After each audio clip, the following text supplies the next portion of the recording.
Seiya Suzuki is on fire. David Robertson might be a closer. The Cubs are undergoing a transition. We talk about that and a whole lot more with Sara Sanchez here on the RotoWire Fantasy Baseball Podcast.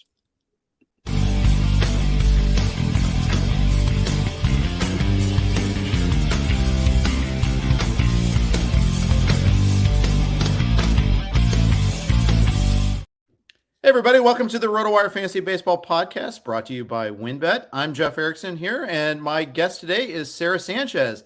You can hear her on Bleed Cubbie Blue and Cubbie Blue. She's also playing in Tout Wars. She's done work on Fangraphs before. Sara, thanks for coming on today. Yeah, Jeff, thanks for having me. You bet. So, hey, it's a transitioning time for the Cubs. You know, we had a really good, strong generation, won a World Series, broke the drought. But it was tough. You had guys get traded away. Rizzo, Bryant, Baez. The core, a lot of the core is gone. Wilson Contreras is still there. What was tougher, the trades last summer or seeing those guys sign elsewhere this offseason? Little bit of column A, a little bit of column B. I honestly, that trade deadline is one of the most devastating things that I've been through as a fan. And I get it. Baseball's a business. I've watched lots of guys come and go, but I have never seen a team, particularly a team that deals in loyalty and history the way that the Cubs do, right, just absolutely fail to extend any single player from that 2016 core. You know, earlier this offseason, I got into it a little bit on Twitter with some people, and I think that the way I can best explain it is I cheer for the Cubs because there's at least a hope that they're going to offer a Ryan Sandberg the biggest MLB deal in history at the time, right? Or they're going to try to bring back Greg Maddux. They botched it, but they tried. There was the fact that they couldn't extend one of Anthony Rizzo, Chris Bryant, Javier Baez, and it looks very much like they're not going to extend Wilson Contreras is pathetic. It's not why I cheer for a major team. If I wanted to cheer for a team that's just really good at calling up guys at the right possible moment and flipping them for prospects, I would cheer for the Rays. Right. And you know, we're simpatico because, you know, I'm a Reds fan. And it's been a disillusioning year and a half, starting with the Raisel Iglesias trade for nothing. And, you know, we're going to use that money, that flexibility to improve shortstop by playing Kyle Farmer there. You know, it just drives me crazy. You know, I was just talking about the Reds on my podcast, Cup of Cubbie Blue. That episode dropped minutes before I dropped on with you. The Bob Castellini is up there acting like a very myopic billionaire who's like hopeful that the Surfs can have some crumbs sometimes and they'll still come to the ballpark, or I will. He literally threatened to move the oldest franchise in baseball. That is pathetic, and I'm over it. These owners are out of control. They are. They really are. And, you know, it's especially in the Cubs case too. I mean, you have all this fan goodwill. You have obviously one of the most historic stadiums in sports, let alone baseball. I've been there many, many times. I used to live 4 blocks from Wrigley, but you know, you have this incredibly loyal fan base, all the income you want, revenue stream you want, and you still go through this. And that's still, if you can make a baseball reason for it, I'd get it, but it wasn't. I mean, starting with the Chris Bryant contract manipulation dates back to that. Even when they were competing, you know, they still used a financial reason to make a decision rather than a baseball reason. And teams like the Cubs, you know, any big market team should not be behaving like that. 100%, you know, and Jed Hoyer went out there and tried to say, oh, our offers to these players, when you see them, will think they're competitive. And that's true. They had a competitive offer to Anthony Rizzo. They offered him more years. They had a competitive contract discussion with Javier Baez that actually got cut short by the pandemic shortened season. But like Javier Baez should get, you know, a little bump from loyalty and the fact that there is literally a street named after him in Humboldt Park. Like you would hope that the Cubs owners would appreciate that Anthony Rizzo signed a team-friendly deal to be part of your World Series core, and maybe you can tack on 1 extra year or $15 million to keep the man who should have a statue outside of Wrigley Field someday on your team, rather than trading him to the Yankees and then being like, well, we couldn't do it. I mean, you were talking about letting Raisel Iglesias go for nothing. Kyle Schwarber was non-tendered by the Cubs over $2 million before he turned into Barry Bonds for the Washington Nationals and the Boston Red Sox last year. So I'm kind of furious about it. I am excited about some of the new guys. I think that there's a lot more hope in Wrigleyville than there was when this offseason started, but I'm pretty disillusioned. Yeah, I can understand that. And especially, because you look at the starting rotation and you see it's still work in progress. You see that there could be more investments there. But, and especially now that I used to be like the biggest Kyle Hendricks honk out there, and we're starting to see when you don't have velocity and then you lose a mile an hour off that velocity, well, bad things happen. You don't have anything to change off of, and the changeup's your go-to. It's a problem.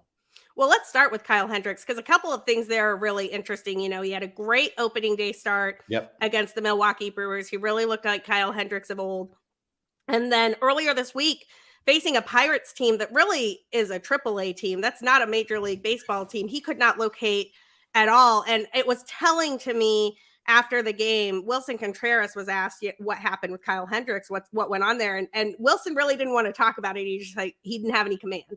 And that was true. If you go back and look, a lot of times when Kyle Hendricks has gotten lit up, he's gotten kind of babbib to death. It's like a lot of soft contact, but it just dropped where a guy wasn't. And that will happen and should happen a lot with a pitcher who gives up a lot of soft contact. Sometimes your guys are just not going to be positioned right. But in this outing, that was not true. The Pirates were hitting him hard. The exit velos between his first start and his second start, I think it was like 7 miles per hour difference between what the Brewers did against him and what the Pirates did against him. And he's got to be more of the Kyle Hendricks who showed up on opening day if he's going to be effective this year. I haven't started him yet. I have him on my Tout Wars team. He's on the bench. I don't dare start him yet. You had a premonition that could not go wrong, and you follow that there at least, so you avoided the damage. I wonder, too, with a pitcher like Kyle Hendricks, he's working with a lesser margin for error. If he's off by just a little bit, that leads to the bad exit velos. And, he did this a little bit last year. I remember got cuffed around by the Braves badly to the point where I benched him the next week in a 2-step. And the first start of that, I was like, oh, as he shuts down the Dodgers, I'm like, what am I doing? I'm benching Kyle Hendricks for 2-start thing. And then he faced the Pirates and got knocked around. And that sort of maddening inconsistency is just difficult, especially because you're not getting the strikeouts to make up for it. Right. Absolutely. There's something interesting about Kyle Hendricks' struggles the last couple of years, really, that I want people to at least be aware of. I don't know that I have an answer for when you should start him on your fantasy team, but I think it is interesting.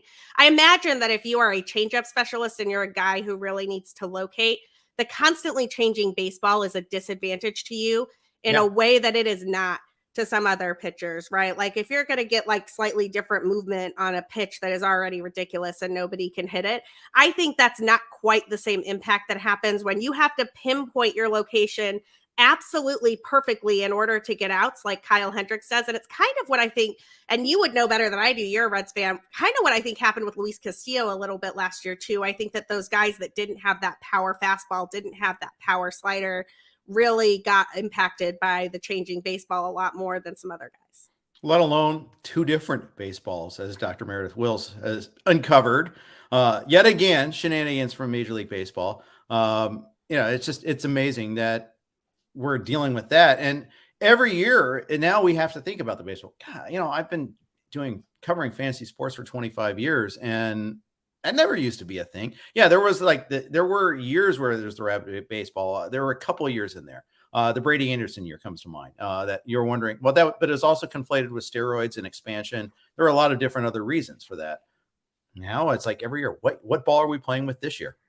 Well, and isn't it interesting that all of the random baseball shenanigans happen right as MLB buys Rawlings for product control? It's like, what type of control do you have when the baseball changes so much that all of us can see it in the data and all of us can see it in the games? You watch outfield, they teach you to watch outfielders, so you're not the fan who's cheering for the long fly ball instead of the home run. You can't even watch outfielders anymore. Outfielders don't know what those baseballs are going to do. Right. Yeah. We all, some people grow up wanting to be Michael Kay and getting excited over every fly ball. They teach us not to be, at least, though. So we'll see.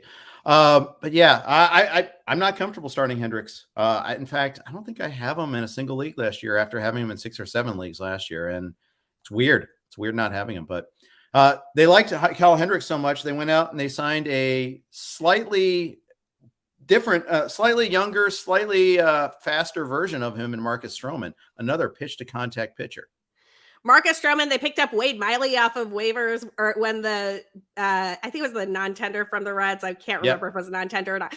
But they've got a whole rotation of guys who are going to give you soft contact. And as far as I can tell, look, Nico Horner's defense so far this season at short has been outstanding. Yep. But I am not a fan of the idea that you're going to run that rotation out there and hope that Andrelton Simmons is going to somehow be the Andrelton Simmons of old. It really kind of boggles my mind from a defensive standpoint. I do like Strowman a lot. I think Strowman's fit in really well at Wrigley Field. Yep. I think that he's going to eat that crowd up. That's going to be amazing. He's going to get energy off of it. And I actually like him in Colorado this weekend. He has really good numbers in Colorado, like bizarrely good numbers in Colorado, as opposed to some other pitchers. So I wouldn't be scared of starting Marcus Strowman this weekend. And I think he's going to do good things. But yeah, the most interesting guy from a power standpoint in the Cubs rotation is Justin Steele, who I think has a job as long as Wade Miley is on the IL, and he looked really good against the Brewers. Yeah, he did. And I wonder if lefties are going to give the Brewers a hard time for a while now, too. I'd like to see what happens with him. Steele was interesting. His first start against the Reds last year, for about 4 innings, he was untouchable. And then that 5th inning, he tired a little bit. I think there was a defensive miscue, and then the gates broke open. And I feel like he's another margin of error sort of guy, too, unfortunately. Little bit of a margin of error sort of guy, although he's done that a couple of times. He did against the Reds. He actually had a really nice start against the Dodgers last year. I watched him go toe-to-toe against the Dodgers. That was one of my favorite games that I saw in person last season. The Cubs are going to piggyback him with Keegan Thompson a lot, and Keegan Thompson might get a spot start here and there too. Their pitch lab has done a nice job of developing some names you've never heard of. So if there's ever a 5th starter out there for the Chicago Cubs and you're like, can I trust this guy? You might be able to. They've got some interesting arms out there. Yeah, they do. It's a shame Edward Alzolay's hurt because he was going to be the power arm that they didn't have. And he developed a new pitch. He developed a cutter towards the end of the season to try to combat some of the issues he was having with left-handed power. Right. He had the worst lefty power splits in baseball last year. And look, I know, like, lefty splits, righty splits, that's not news or anything. But when you looked at his splits in particular, he was like an order of magnitude worse than any other pitcher against left-handed batters. And that cutter looked like he had started to cut into it no pun intended, at the end of the season. And I am excited to see what he does when he's healthy. Yeah, I am too. Anthony DeSclafani had that same issue, and it was a similar response to try to attack that there. Back first with the Reds and now with the Giants, obviously. The Giants always like to grab ex-Red pitchers and try to make them better, and it usually works. So Alex Wood's out there having fun. Kevin Gossman was a Red for about a minute, and they could have gotten more out of him. They could have tried. They non-tendered him too, by the way. The Giants and Cubs have some really similar things going on in terms of their philosophy with pitching right now, and it's not a mistake. Scott Harris, who is the GM for the Giants, came from the Cubs front office. I think the Giants obviously did a little bit of a better job with that last year, which is why they won 107 games, and the Cubs had to trade all their players at the deadline. But I do think that the Cubs' strategy with pitching could pan out better than people think it will, but it requires some really pristine defense, and I'm not sure that we have seen that today.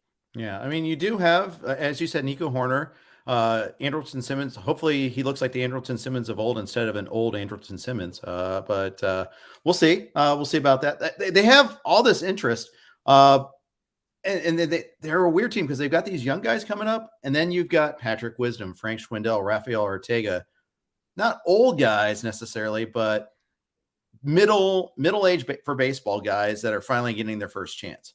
Yeah, guys who are kind of blocked in other places. I mean, Frank Schwindel looks like the real deal. I know he's gotten off to a slow start this season, but the bat has always played in the minors. It's sort of bananas to me that he didn't get a shot at some point with the Royals or with the A's to see what he could do with that. I think Frank Schwindel is going to turn around and come out of it. I am a lot worried about Patrick Wisdom. The strikeout rate last year was abysmal. It was, I think it was 40% at the end of the season. It might've been 39.8 or something, but it was really high. It's higher this season. He's striking out close to 47% of the time. And he just kind of looks late on everything. So that power you were getting from Wisdom before hasn't manifested. I found myself wondering if Jonathan VR is going to get some more playing time there, but they seem to be committed to Wisdom at the moment. Yeah, that leads into another question I had about VR, but and plus when Simmons comes back, that's yet another person into the mix too that could lead them pull Wisdom. So, and yes, I did that on purpose. Sorry, not sorry.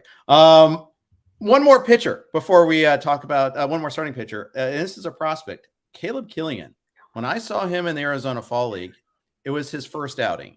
It was not a good outing. It was awful. I was sitting with Keith Law and we were watching it, and he's like, I really want to see this guy. He's the guy who came over in the Bryant trade. 7 runs later, and there were a couple of real shots. There were some command issues. It was awful. And then I look and see at the end of the Arizona Fall League, he's like the championship game MVP. I see now why they traded for him. And I want to know, how quickly do you see him coming up? Do you see him getting much of a chance this season? Caleb Killian was putting up those numbers last year, late in the season after the Bryant trade, and he piqued my interest immediately. I am a huge fan of Caleb Killian. I'm actually planning on taking a couple of field trips to some Cubs minor league games to get some eyes on him, because I'm super stoked about him. Here's the problem with the Cubs and their prospects for this season. If they don't have a winning record at the trade deadline, they have a lot of one-year contracts that they can flip for even more prospects. And there's just really not an incentive for them to start the clock of a Brennan Davis or a Caleb Killian, or, Braylon Marquez kind of took a step backwards last year, but he's still a really interesting arm lefty who throws about 98 miles per hour. Like, they have some prospects who could make a difference in the second half of this season if the Cubs are winning. And I just don't know that they have built a team at the moment that is going to have a lead in the division to give those prospects a chance at the end of 2022. But I will tell you, I drafted my first dynasty team this offseason. I'm really excited about it. And I've got Caleb Killian on that team. I've got Brennan Davis on that team too. And I am very excited to see what they do in 2023 and beyond, because I think both of them are going to be monsters. Yeah, I'm excited about them too. And you're right about the team context. Look at the Royals last year with Bobby Witt. We all thought he was going to get the call early, but after starting well early on in the season, they took a nosedive pretty hard, pretty fast. And there was less of an incentive for them to call him up. And that's what happened. So now we see him this year at least. But that might be a reason to pump the brakes for this for 2022. Before we move on, talk about the bullpen. A quick note from our friends at WynnBET. WynnBET is now the exclusive sponsor for RotoWire's fantasy podcast. WynnBET brings you all the latest action with a user-friendly interface, moneyline bets, boosted parlays, over-unders, round robins, live betting, and so much more are at your fingertips. Want a break from sports betting? Head into WynnBET's digital casino and take a spin on roulette, double down in blackjack, slam the slots, or try your hand at Baccarat. WynnBET is currently available in 9 states: Arizona, Colorado, Indiana, Louisiana, Michigan, New Jersey, New York, Tennessee, and Virginia, while rapidly expanding. At WynnBET, the possibilities are limitless. Register for WynnBET today, make a qualifying deposit, and wager to receive $200 in free bets. Promotion may vary by state. Download WynnBET now. That's WYNNBET. WynnBET, the exclusive partner for RotoWire's fantasy podcasts. I'm Jeff Erickson. My guest today is Sara Sanchez from Bleed Cubbie Blue and Cubbie Blue. I teased the bullpen, but my goodness, I'm bearing the lead. We titled the podcast Seiya Suzuki Splashy Start with Sara Sanchez. A lot of S's in there. Let's talk Suzuki. How awesome is he? Better than advertised, and I had high hopes. So I did a deep dive on Seiya Suzuki, sort of looking both when he came over, but also looking at the outfield options for the Cubs, because it's pretty crowded out there. And if you're trying to make some fantasy decisions, that's something that you want to keep an eye on. One of the things that I found was a community piece over on Fangraphs that is outstanding. I can't recommend it highly enough, and I'm blanking on the author at the moment, so I apologize that I'm not giving them credit. But this looked at players who came over from the MPB in their season immediately before they came over to the major leagues, and how they did hitting wise there and how they did hitting wise in the majors. And in the case of Shohei Ohtani, it looked at both of his last 2 seasons, because he had been injured the immediate season before.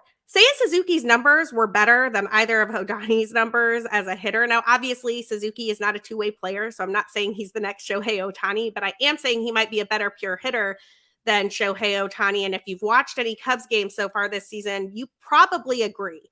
Seiya Suzuki's doing a couple of things that are really interesting, and at least one of them stabilizes early enough that it's caught my eye. He does not chase pitches. His outside of the zone swing rate is the lowest in baseball among qualified batters. It's 8.3%. He has a lot of strikeouts at the moment, but it's because he's watching pitches. And if you are watching him, it's almost like you can see him taking notes on how pitchers are approaching him and trying to get an idea of what they will do.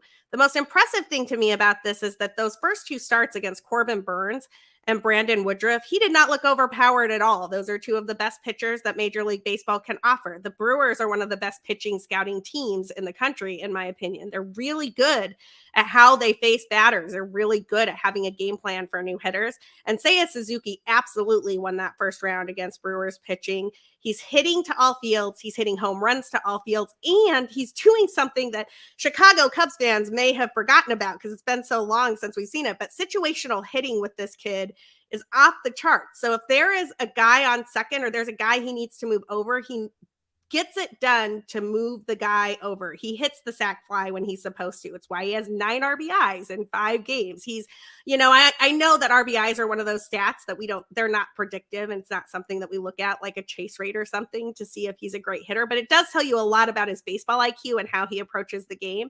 Seiya Suzuki looks like the real deal, and I'm excited to see if he can maintain it. Obviously, MLB pitchers are going to adjust.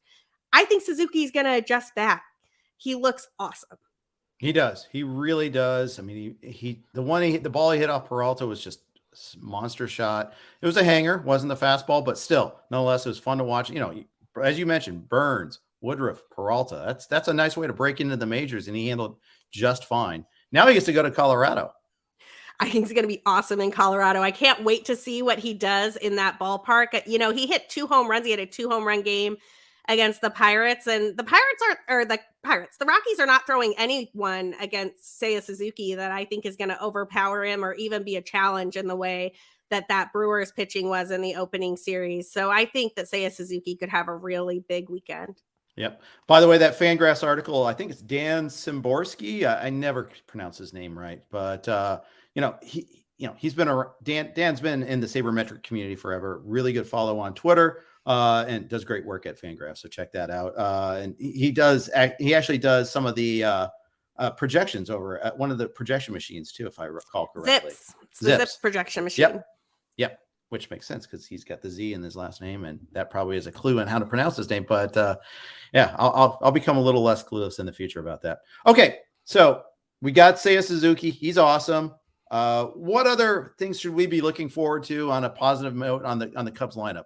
Who are you also excited to see? I'm actually really excited to see what Nico Horner does this year if he can stay healthy. He, showed up in the best shape of his life, one of those types of stories. Mm-hmm. The defense looks good at shortstop right now with Simmons injured. He's getting a chance to play every single day, and I didn't have Nico Horner as the first home run for the Cubs this season, but he's the one who hit it, and it didn't look like a cheap shot. It was an absolute laser, and if he's actually going to realize some power this year, he's a super nice player because he's going to get a lot of at-bats. He's a contact hitter, so he's going to give you like a 270, 280 type of average. And if he's going to hit you 10 or 15 home runs, that's a good player to have in your lineup. He doesn't really have a challenge for playing time other than some old injured guys that the Cubs have brought on. So if Nico is dealing, they're obviously going to let him do his thing. Other guys that I'm interested in, Ian Happ looks like MVP Ian Happ. And look, I know. I have written the piece, will the real Ian Happ please stand up? Mm-hmm. He is either an MVP player or he is one of the worst hitters in baseball. But he came out this year looking like MVP Ian Happ. And if he can maintain that, if he has actually changed his approach enough that he is not going to have those super low lows and he can just keep it more even keel and have those spikes of greatness, Ian Happ is still a first-round draft pick. He's still a guy who could theoretically put up an MVP season. And along those same lines, another person I'm super interested in, although in a little bit of a playing time competition with Ian Happ, but I think there's a way around it. Clint Frazier's another first-round draft pick, had some concussion problems with the Yankees. I think that the worst that we've seen from Clint Frazier can almost all be attributed to injury. And there is a world, admittedly, a lot of things have to go right for this to happen, but there is a world where both Clint Frazier and Ian Happ channel that prospect pedigree that they had when they were picked in the first round. And you wind up with an outfield of Frazier, Happ, Suzuki, and that outfield could theoretically mash. And I'm real interested if they do. And theoretically, Brennan Davis on the way sometime later on, too, which would be pretty sassy, too. I think Ian Happ, all he has to do is just his mental approach has to be, I am playing the Reds right now. And that would do it. He just owns the Reds. He went to University of Cincinnati, too. I mean, he's there's that connection, just tore them apart. In fact, it kind of turned around the season, I felt like last year when there was a series against them where I think he had like 5 homers in 4 days, something of that nature, just tore them apart. I think that was right before Ian Happ got hurt. I was ready for the Ian Happ breakout for 2021, and then he got hurt, and it had happened in Cincinnati. It's not just Cincinnati, though. Ian Happ really can sustain like a real nice wobo with some power. In fact, people forget that in 2019, he spent a lot of his season in AAA. He was trying to get that strikeout rate down and trying to figure out a way to make better contact at the plate. When he came up in September, he put up a month's worth of numbers that would blow anyone's mind. They looked as good as any player in baseball. The longest home run hit in 2019 was for the Cubs, was not hit by Chris Bryant. It was not hit by Wilson Contreras. It was not hit by Anthony Rizzo. It was hit by Ian Happ. Yep. He hit the first homer of the season in 2018. I remember that against the Marlins. Started the scoring for the season there. He's had a lot of those moments. He's just got to pull together a full season. He's got to stay healthy too. What's your thought on Nick Madrigal? I'm conflicted on him, so I want to hear what you have to say about him. I mean, I like Nick Madrigal a lot as a contact bat. I like him a lot as a second baseman. I am a little bit wary. My biggest concern with the Nick situation was who was going to play there if and when Andrelton Simmons is healthy and presumably playing it short so that the Cubs have better defense for this rotation that we just talked about, because neither of them really profiles as a designated hitter type. It would be kind of strange to see them in that role, but both of them are young and both of them need at bats. As long as Andrelton Simmons is on the IL, I think that you're pretty safe having Nico and Nick Madrigal in your lineup because both of them are going to play and both of them are going to do fairly similar things. I worry a little bit about playing time when Andrelton Simmons is back. Yeah. Makes me wonder, why did they sign Simmons? I guess for the defense, but I always thought that Horner was a pretty strong defender, though, too. It just needed some time. He had this weird breaking into baseball. Remember, Addison Russell got suspended, so they called up Horner before I think he was ready, and then buried him the following year.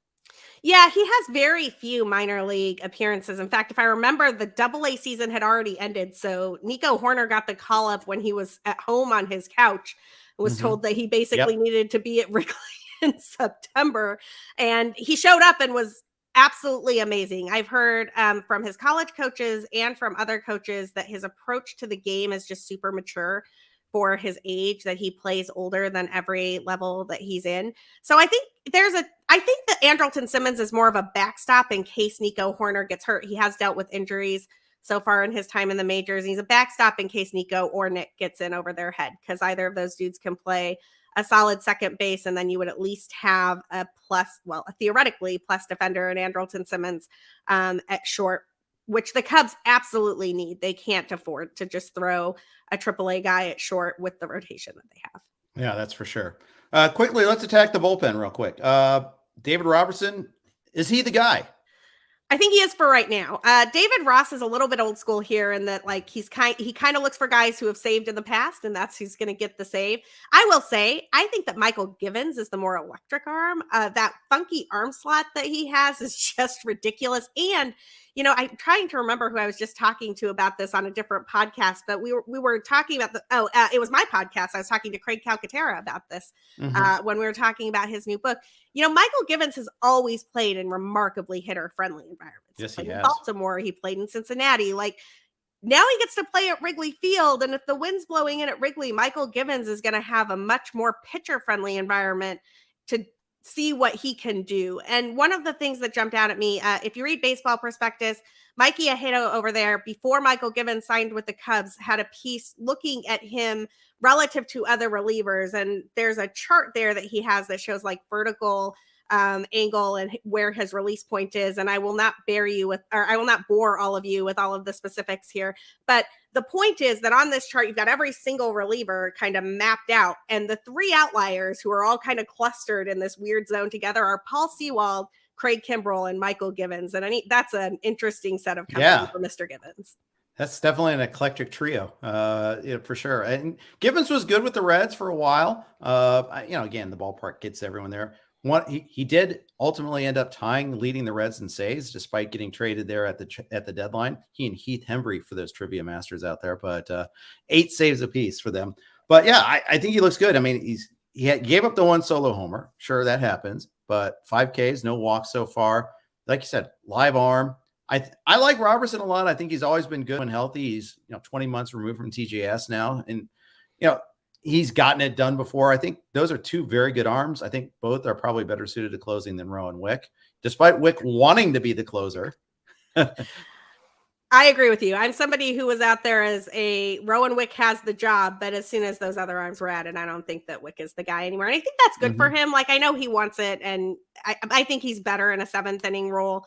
They've also got some other interesting arms out there. Chris Martin had a nice inning of work the other day. And Ethan Roberts threw a slider the other day that honestly blew my mind against the Pirates. It had so much break on it that it's worth going out to find the video of it. He's making his major league debut right now, but if he throws that slider consistently, I don't think he's going anywhere because that slider is absurd.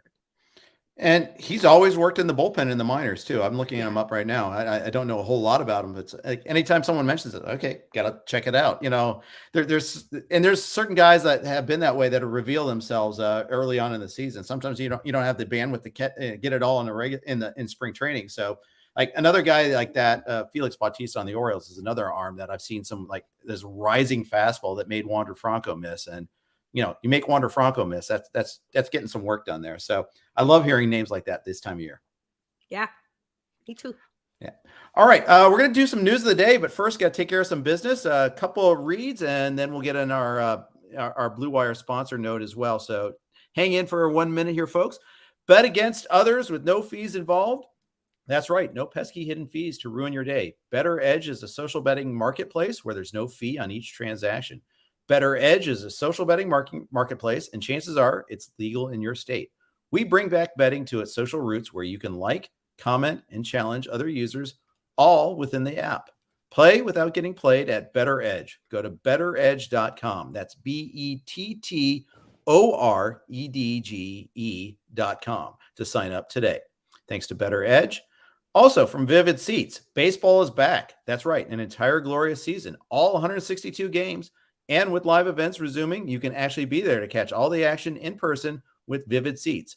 Every backdoor slider, every round tripper, every doubleheader can be experienced live. And with Vivid Seats rewards, you can start earning free tickets from your very first purchase. Just buy, collect stamps, and redeem. It's that easy. From behind the dugout to up to the upper level, Vivid Seats has you covered for all the games that matter to you. Pro tip: buy tickets for your whole group, split the bill, and make progress towards your free ticket even faster.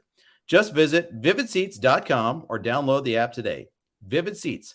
Life happens live. Thanks to Vivid Seats. I actually hope to use them for the Reds-Dodgers game this weekend. I take my daughter, so should be fun for that. Finally, we always host our podcast on the Blue Wire Network, so here are a couple ads from them. And thank you for your indulgence in hearing all the ads. Again, I'm Jeff Erickson. I am here with Sara Sanchez from Bleed Cubbie Blue and Cup of Cubbie Blue. Let's talk some news of the day. And the biggest news item on the cycle for the last 24 hours has been Clayton Kershaw's near perfecto. 7 perfect innings. Beautiful job. It was amazing to see him back after not seeing him pitch during the playoffs last year.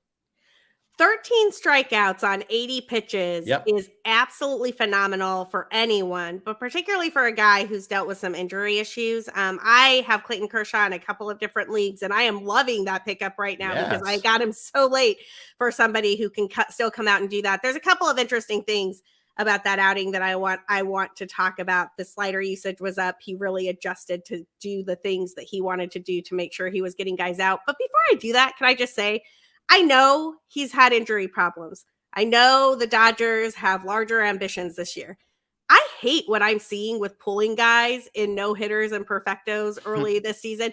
Yu Darvish and Sean Manaea started the Padres season back-to-back starts with no hits, and both of them got pulled. Clayton Kershaw has a perfect game going, and he gets pulled. And I got to say, I agree with Jake Arrieta here. Jake Arrieta was out on Twitter last night saying you cannot pull Clayton Kershaw when he has a perfect game going. I still like history. When I get the alert on my phone that there is a no-hitter or a perfect game in the 7th inning, I want to tune in and I want to watch it and I want to be interested. And I don't want to see Alex Vesia give up a hit to the second guy he faces. It's just not why I watch the game of baseball. And I don't think that's why anyone else watches the game of baseball either. So let Clayton finish his game. Yeah. Here's the thing. I would have loved to have seen that. I also have no problem with why the Dodgers did it, because he was hurt last year, because of the shortened spring training. He hadn't thrown 80 pitches since June. And the velocity was down in his last inning of work. I mean, these are things they knew too. I mean, I think they had all that information. As a fan, I want to see it. Maybe in start 3 and start 4, it might be a little bit different. If we had a full spring training, it might be a little bit different. If it wasn't crappy weather in Minnesota, it might be different. I don't know. These are all things that I thought were mitigating factors, but I get you. I get it. We all want to see it. And unfortunately, it's not like, 3 times out from now, it's going to happen again. It just doesn't work that way. You can't have everything going the way it does. He had it on a string.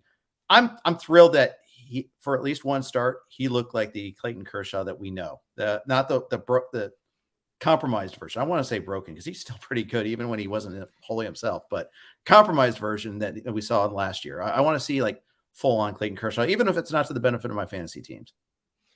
Yeah. I mean, Clayton Kershaw looks, he's not 2014 Clayton Kershaw when he would just go out. He was automatic and you knew he was going to the Hall of Fame. And I still think he's going to the Hall of Fame, but it is interesting to me. And it's just a little heartbreaking. Like, I want to live in a world where a guy like that gets a shot at a perfect game. And I feel like the more analytics have encroached on managerial decisions, and particularly for certain teams, the Dodgers, Dave Roberts, I've lost track. This is like the 3rd or 4th guy that Dave Roberts has pulled with a perfect game or a no-hitter in the works in the last few years. And it's just, I don't know, as a fan, I miss it. I miss being able to tune in and see every single pitch and wonder, is this the day that Clayton Kershaw is going to be perfect? And we'll never know. Sure.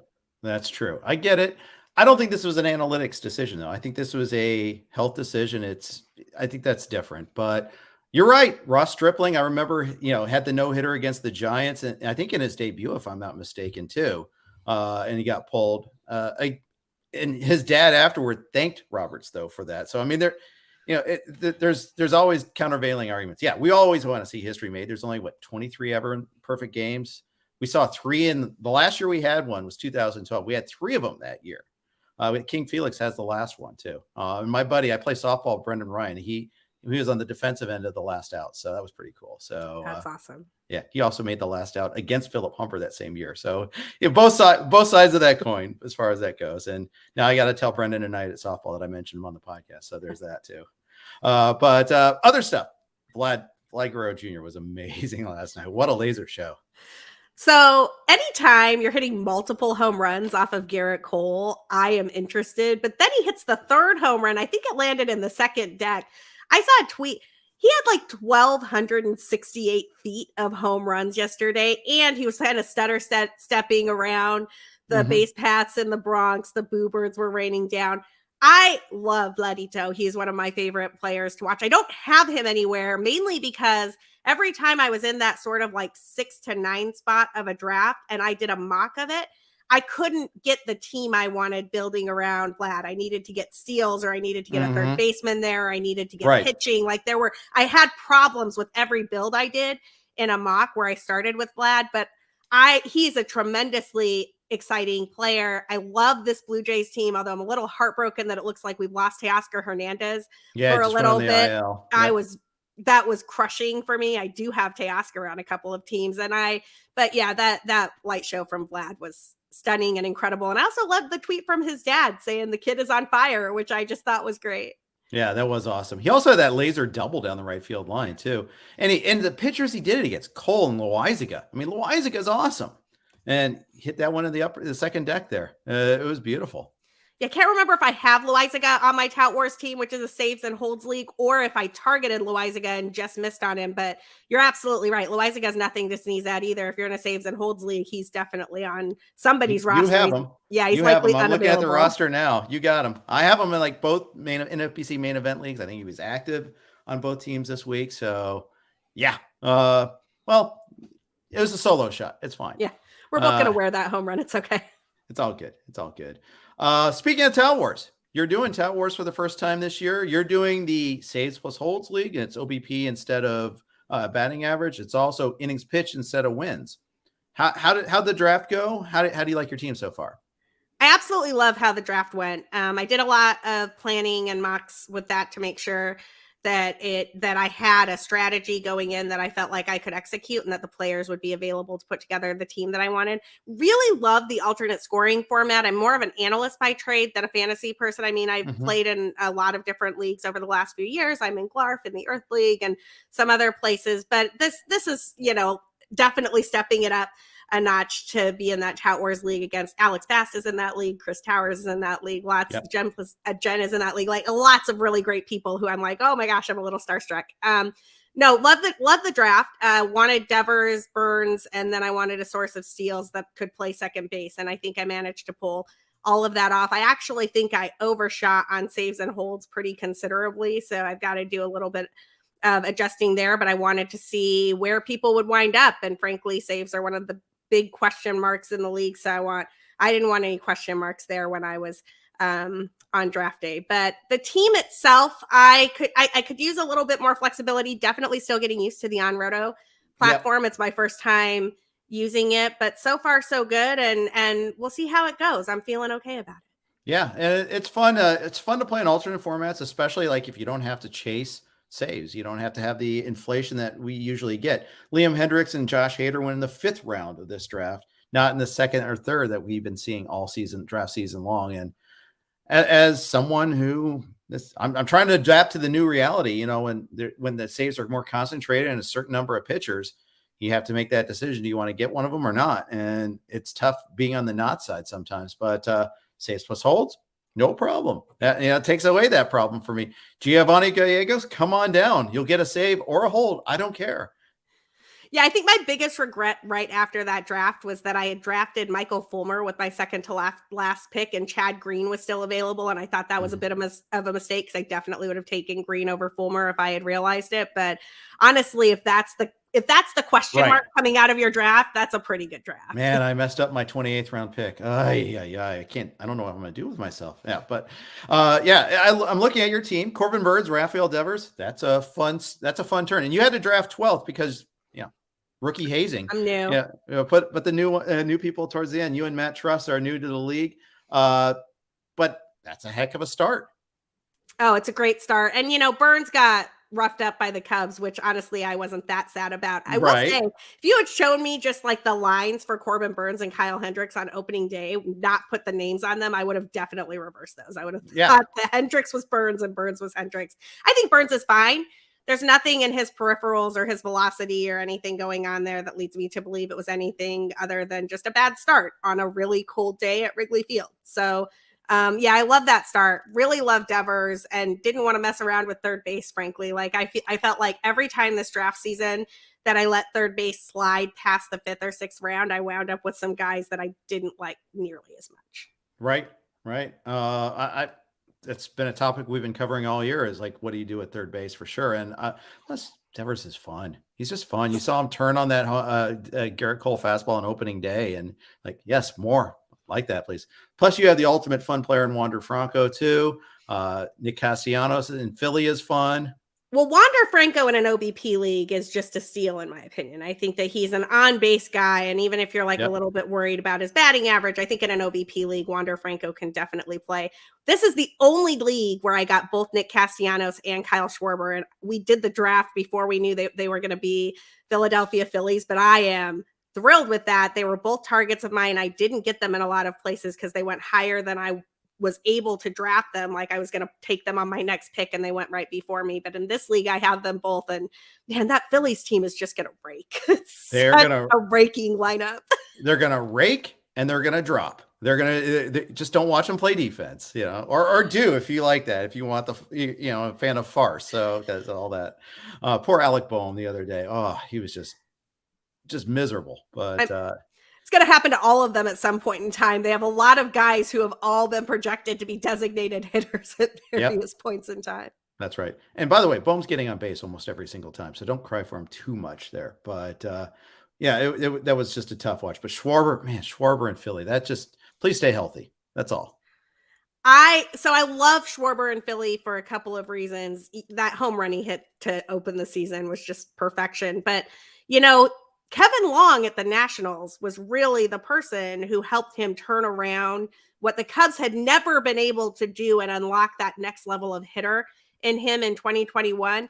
And so when Kevin Long went over to the Phillies and then the Phillies turned around and signed Schwarber, I was like, wow, he gets to keep working with the hitting coach that really helped him step it up.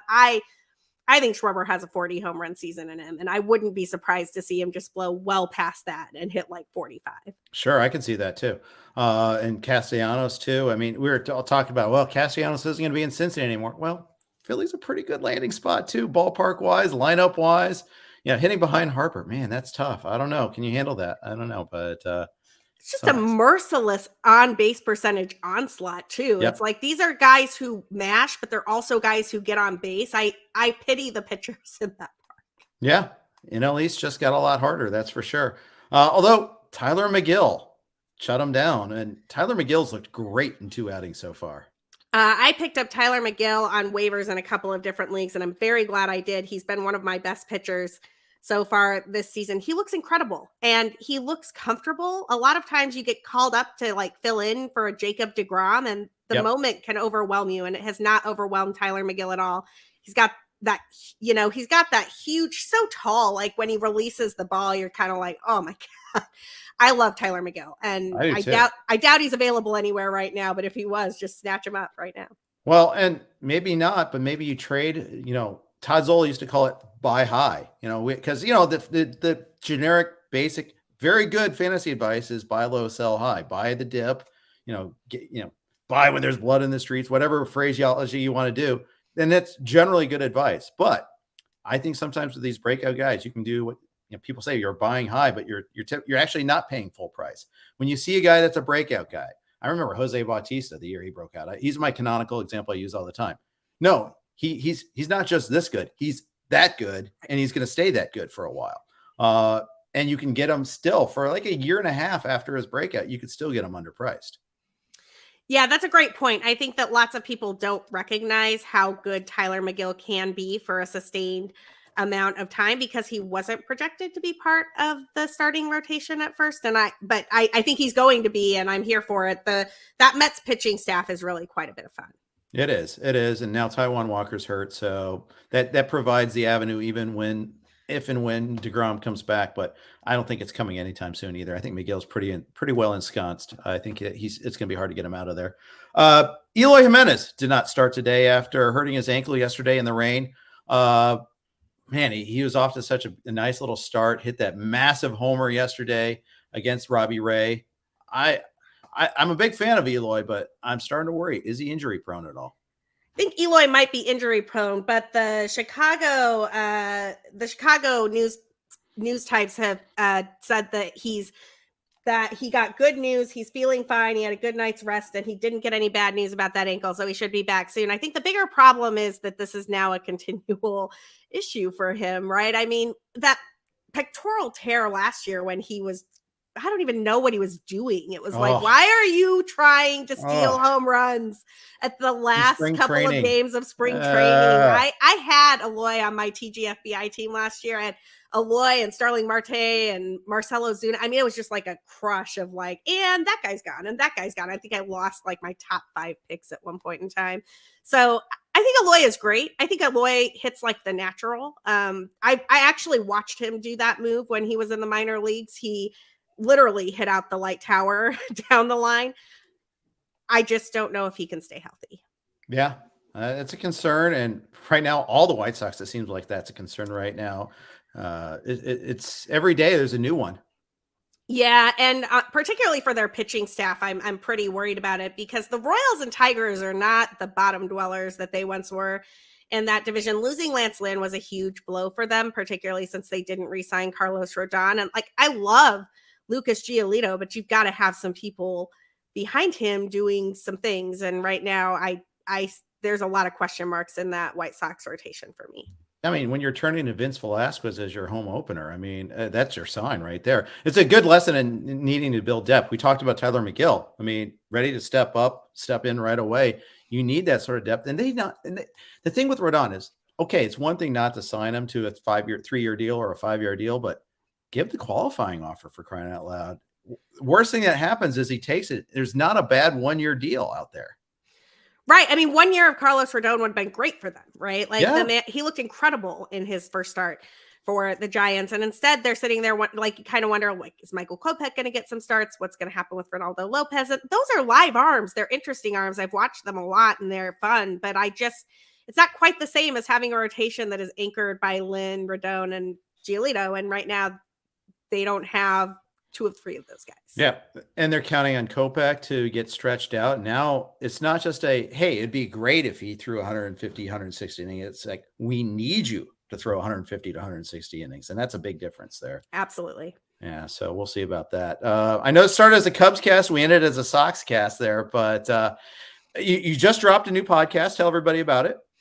Yeah, so the latest episode of Cup of Cubby Blue came out. We go series by series with that show. So we kind of break down what happened in the last series, look ahead to the next one, and try to cover news and notes from around the league. So we have a few different items of interest there. If you want to know what happened in that riveting Cubs Pirates series, okay, you probably don't, but that's fine. Like, you can check that out. However, if you are interested in the battle of surprising teams at the start of this season that's coming up this weekend at Coors Field between the Cubs, who are 3-2, half a game back of the Cardinals, and the Rockies, who started 4-1 and managed to make it look like they were competitive with the Dodgers, which I don't really think they are, but it's still interesting. Definitely check it out. The Rockies have a ton of interesting hitters at the moment. Connor Joe in particular is doing some interesting things out there in Colorado. And of course, you've got Chris Bryant and Randall Grichuk out there, who are not surprises, but you always knew Coors Field was going to play well for those guys. We also did a little bit on the history that was made in the Giants game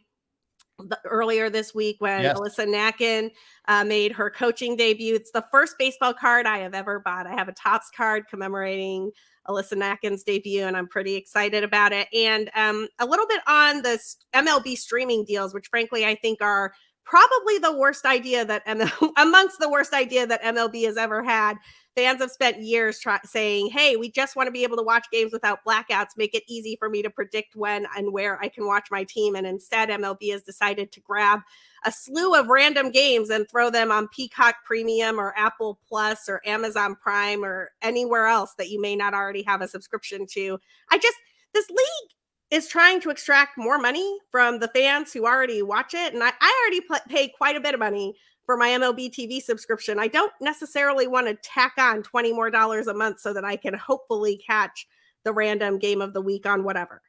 Instead of cutting the cord one place, you've added 10 other cords. Exactly. That's super frustrating. I'm with you at lockstep. Plus the Cubs, we all know about the various markets and blackout issues that they have to deal with there. They're among the worst teams as far as that goes. I mean, don't live in Nashville, don't live in Iowa. We know that. Man, to be a baseball fan in Iowa, you've got to be hardcore because you can't watch any of, I think you're blacked out from 6 teams, and whoever they are playing at any given moment, you can theoretically be blacked out from half the league. And it's such an anachronistic thing to do that too, just to satisfy the RSNs, but so it goes. This is supposed to be a happy conversation, though. I hate that we're ending on that, but that's okay. Sara, I really enjoyed talking with you as always, and we hope to do it again sometime soon. Yeah, Jeff, thanks for having me. This is great. No problem. Thanks to WinBet for the sponsorship. Coming up tomorrow, 2-star starters with Clay and Todd. As always, thanks for listening to the RotoWire Fantasy Baseball Podcast. Please click that like button. If you're watching on YouTube, please subscribe. It matters to us a lot. We appreciate you listening. Have a great day.